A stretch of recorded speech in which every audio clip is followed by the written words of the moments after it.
Waduh. Lama banget Rehan. Bawa waktu. Baik. Baik. Namanya mau dinilai. Baik, kita langsung mulai aja karena udah dibuka kalian. Pertandingan tim Ajis lawan tim Baik.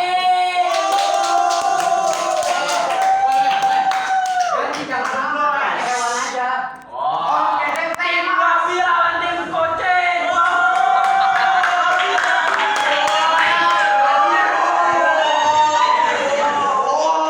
Oke guys, langsung dibuka di sesi yang pertama. Siapa yang mau pertama?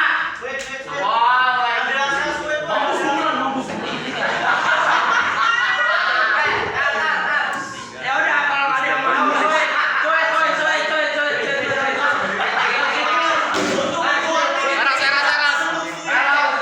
Karena soal Rehan. Sekali. Maju ke keras. Sulit jawab. Oke. Betul banget Rehan. Mulai.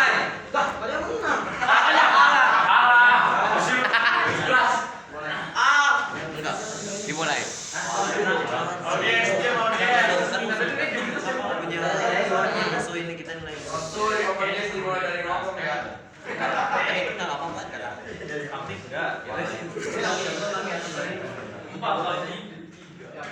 Ini boleh nih.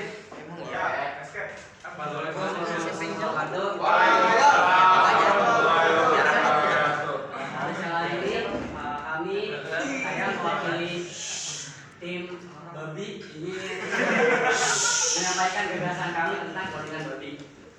Sebelumnya artikel yang saya pilih adalah artikel dari detik.com yang berjudul Cina sukses cloning babi menggunakan robot. Nah, jadi di Cina sana para peneliti itu sudah berhasil mengkloning babi. Tapi yang istimewanya saja mereka berhasil mengkloning bukan menggunakan tangan manusia, tetapi menggunakan tangan-tangan robotik dengan bantuan AI. Nah, jadi pada tahun 2022, lebih tepatnya Maret, berhasil melahirkannya seorang induk babi hasil cloningan, berhasil menghasilkan 7 anak babi. Berarti kalau nanti ditanyakan tentang apakah reproduksi babi cloningan itu normal atau tidak, sudah terjawab di sini ya. Selanjutnya disebutkan juga bahwa keberhasilan menggunakan robotik, keberhasilan cloning menggunakan robotik itu 17,5% lebih tinggi daripada menggunakan tangan manusia manual. Dengan artinya bahwa robotik ini lebih unggul daripada tangan manusia manual. Untuk proses pengkloningannya, seperti yang sudah disebutkan oleh tim Xiaomi, bahwa ada 2 sel yang dibutuhkan, sel telur atau sel oosit dan sel tubuh atau sel somatik. Kedua sel ini akan digabungkan untuk membuat sebuah cloningan yang baru. Pada tahun 2017, tim dari Universitas Nankai berhasil untuk mengkloning 1 anak babi pertama di dunia yang dikloning menggunakan robot. Namun pada percobaan pertama ini, beberapa bagian dari proses cloning termasuk penghapusan inti sel telur masih harus dilakukan oleh manusia. Jadi pada percobaan pertama ini belum full menggunakan robotik, tapi masih ada bagian-bagian yang harus dilakukan oleh manusia itu sendiri. Nah, jadi di sini di artikel ini pun menekankan bahwa diharapkan kalau Xiaomi bilang kalau kelompok IBAD dan juga rekan bilang bahwa domba doli itu merupakan hewan mamalia pertama yang dikloning, agar ilmuwan-ilmuwan lain dapat mengikuti cloningan hewan mamalia. Mungkin kalau dari Universitas Nankai ini lebih menekankan pada bahwa kalau kita cloning jangan hanya menggunakan tangan-tangan manual, tetapi juga robotik, agar tingkat keberhasilan cloningan tersebut bisa lebih manjur. Karena datanya jelas 17,5% keberhasilan cloningan menggunakan robot. Sejak itu, tim peneliti meningkatkan algoritma kontrol mereka dan sekarang dapat melakukan cloning sepenuhnya secara otomatis. Dan 5 tahun terakhir, tim juga telah mampu meningkatkan keberhasilan pengembangan embrio cloning dari 21% menjadi 27,5% dibandingkan dengan tingkat keberhasilan 10% untuk operasi manual.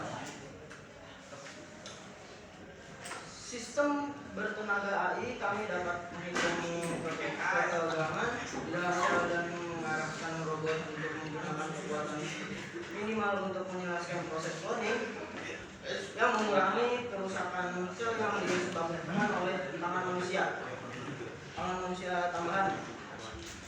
Beliau berharap kemajuan ini dapat membuat stok babi kualitas tinggi lebih banyak terjadi di Cina. Jadi babi semakin banyak yang dikeloning di Cina dan bahkan dapat membuat negara itu mandiri di tengah kekhawatiran akan rentannya pembatasan impor dan negara-negara barat lainnya.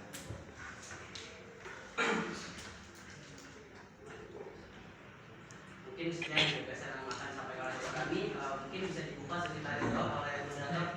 Oke, silakan barangkali ada yang mau ditanyakan dari tim kucing. Mau bertanya? Berapa? 5. 5 pertanyaan. Nah, saya mau menanyakan tentang fungsi robot tadi. Tadi kan jelaskan bahwa 17,5% ya keberhasilan menggunakan tangan robot dibandingkan daripada menggunakan tangan manusia. Apakah robot itu bisa untuk melakukan cloningan, maksudnya sebagai perantara untuk melakukan cloningan hewan-hewan yang sudah punah?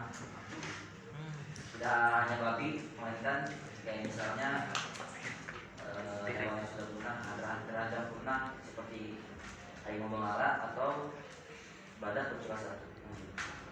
Kalau bisa? Oke, izin menjawab. Cloningan terhadap hewan itu selalu bisa dilakukan agar kalau mereka mempunyai 2 syarat ya. Yang pertama mereka punya sel oosit, yang kedua punya sel somatik. Jadi asal kedua sel ini terpenuhi, seharusnya semua hewan itu bisa dikloning karena itu prinsipnya. Dan tadi kenapa menggunakan robot?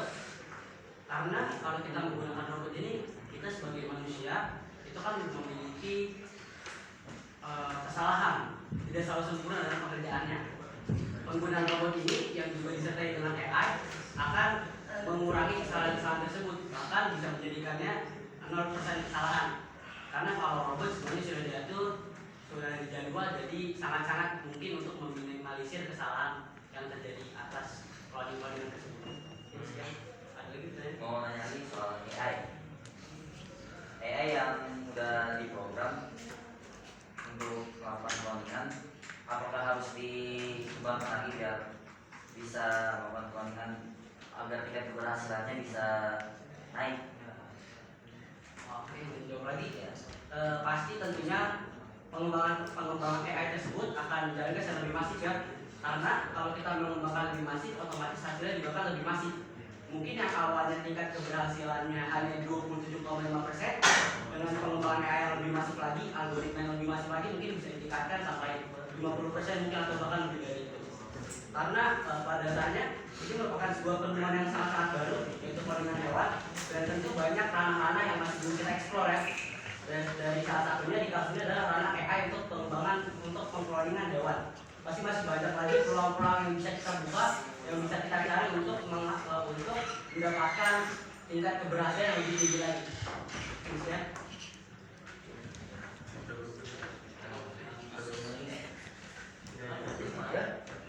Lanjut kan? Kalau kucing, Saya nanya lagi. Saya kenapa di sini harus babi lagi cloning? Karena kan ada hewan lain kayak tikus, kayak yang lebih gampang lah, kuda gitu yang lebih punah. Dan bisa juga ke cloning gajah yang mau punah. Kenapa harus babi? Kalau kita tahu babi, kita cuma ngambil babi mungkin buat daging sama buat rambutnya apa nih buat hiasan doang. Kenapa di sini kita hanya kenapa di sini cuma ngambil babi gitu? Kan ada hewan lain.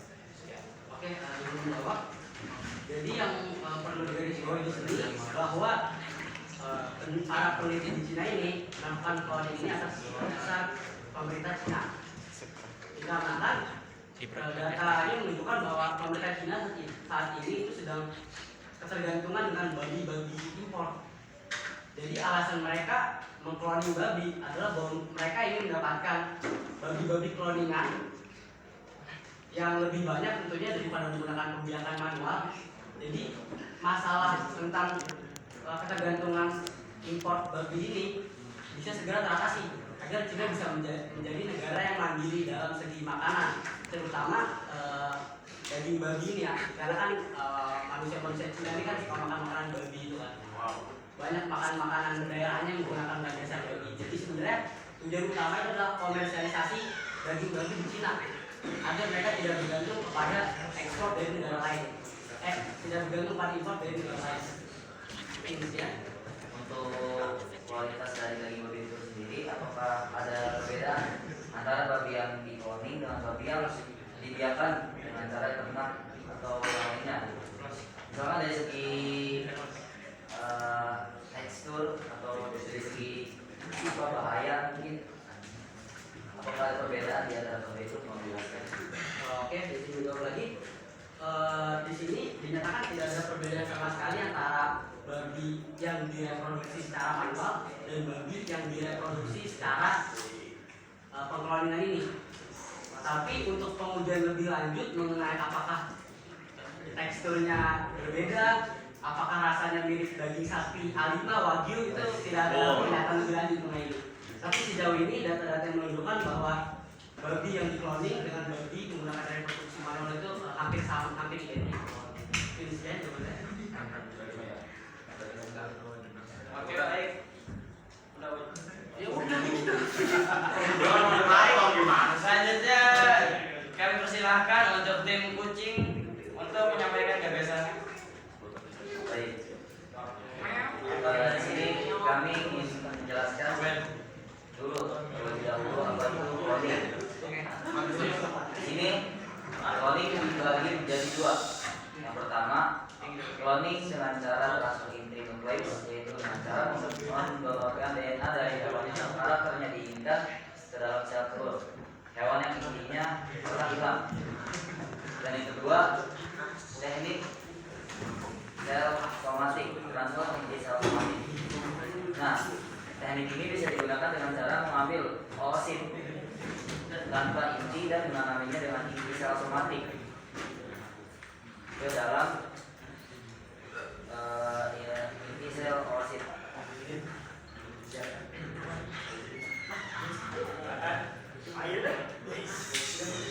Nah, salah satu contoh dari transfer inti sel somatik adalah kucing. Nah, dari sini kucing yang bernama Garlic 2.0 sama seperti SOP. Nah, kucing ini memiliki jenis British Shorthair yang lahir pada 21 Juli 2019 dengan cara diambil inti sel somatik dari garlic sebelumnya yang sudah mati dan menanaminya ke induk kucing lainnya yang bisa identik jenis dengan kucing garlic ini. Kucing juga salah satu hewan yang memiliki karakteristik reproduksi dan fisiologis yang berbeda dari kebanyakan hewan karena kucing merupakan hewan yang mengalami ovulasi spontan. Saya mau menerangkan dulu apa itu ovulasi. Ovulasi adalah proses yang ditandai dengan perubahan sel telur yang sudah matang dari ovarium ke tuba fallopi. Ini memungkinkan bahwa Garlic 2.0 bisa lahir dengan tidak ada cacat dan mengambil karakteristik seperti garis sebelumnya. Mungkin literasi ini kami ambil dari kompas.com mengenai kucing. Oke, cukup. Baik, silakan. Ada yang mau ditanyakan dari kelompok kucing? Babi.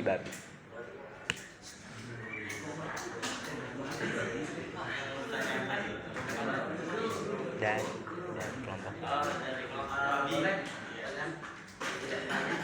Tadi sudah dijelaskan ya bahwa kemarin itu ada yang mengambil osit, ada yang mengambil sel somatik.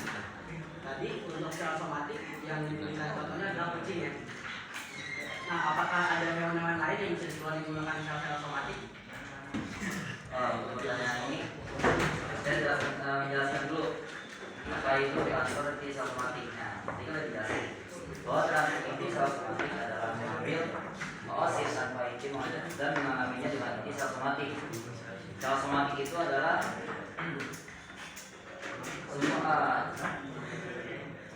semua jenis yang sel somatik adalah semua jenis sel yang membentuk seluruh sel organisme kecuali sel gamet organisme tersebut. Mungkin kalau misalnya melalui transfer inti sel somatik bisa mengkloning hewan, tikus, hamster dan sapi mungkin soalnya dia mengambil inti bagian inti tubuh dari tubuhnya dan transfernya dengan mengkloningnya dengan cara transfer inti sel somatik. Mungkin dijawabkan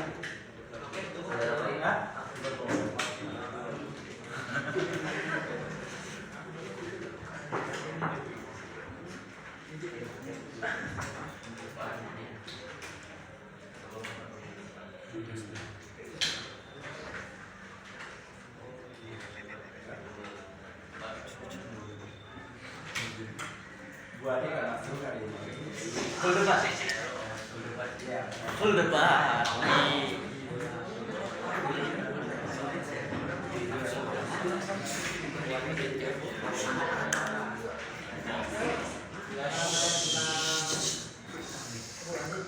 ya. Apa yang dimaksud itu operasi spontan? Operasi spontan. Jadi sudah jelas ya. Saya telah menjelaskan apa itu operasi spontan. Ovulasi adalah proses yang ditandai dengan pelepasan sel telur yang sudah matang dari ovarium dan juga ovum. Intinya gini, sebuah rahim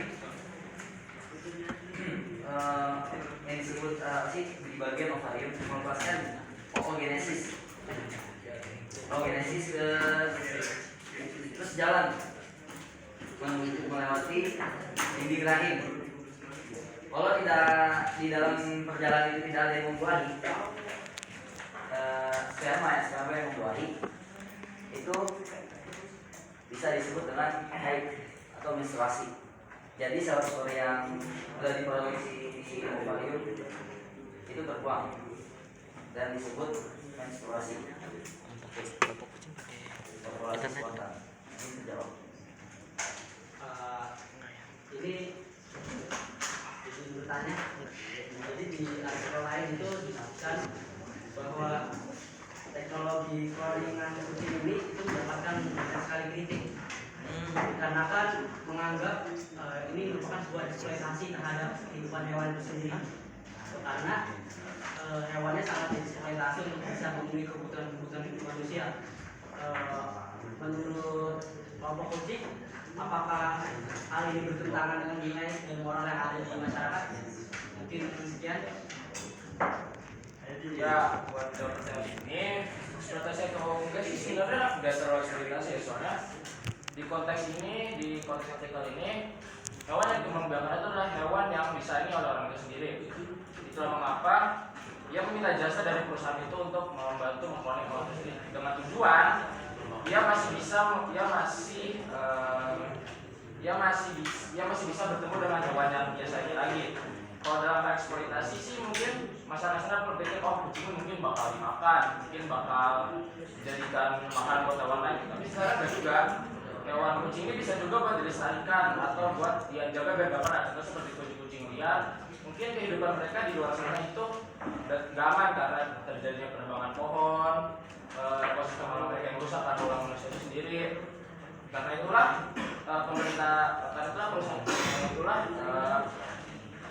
kucing ini bisa dikloning dengan tujuan mungkin melestarikan kehidupannya yang hampir punah. meskipun banyak pertentangan tapi kami yakin tujuan mengkloning hewan ini baik dan tidak menyalahi aturan yang ada.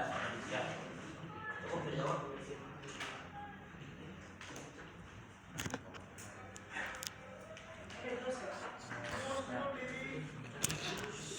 Saya di Boleh. dari artikel yang lain saya menemukan kucing tersebut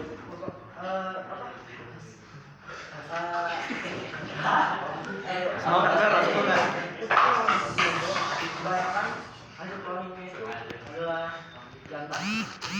Apakah bisa menghasilkan Masya Allah. Balik lagi ke tadi gimana sih namanya? Di pembelahan.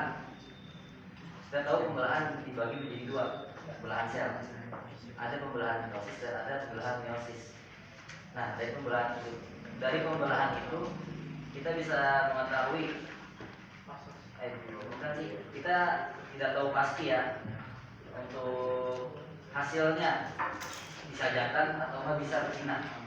Mungkin karena seekor kucing Galil ini jantan dan karakteristiknya yang diambil mungkin jantan atau dari hewan yang dari bagian tubuh lainnya, bisa jadi hasilnya jantan karena mempengaruhi hasil dari karakteristik tersebut.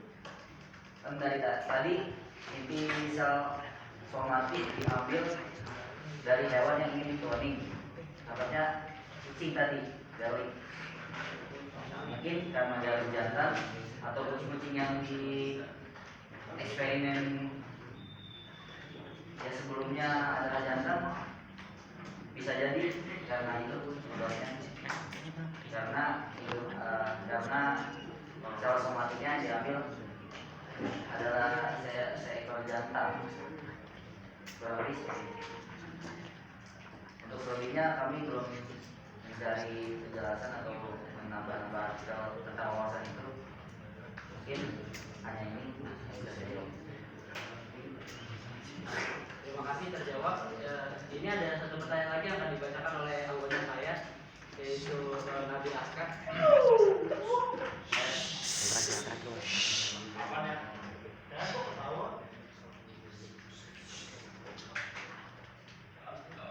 Was.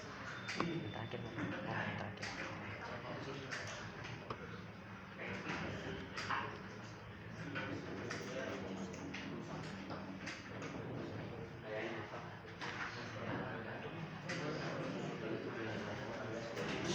Dulu ya.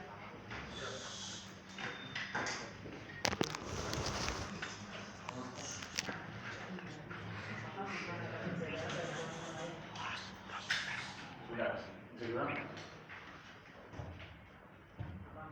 akan ada perbedaan dari pohon lain? Untuk yang dari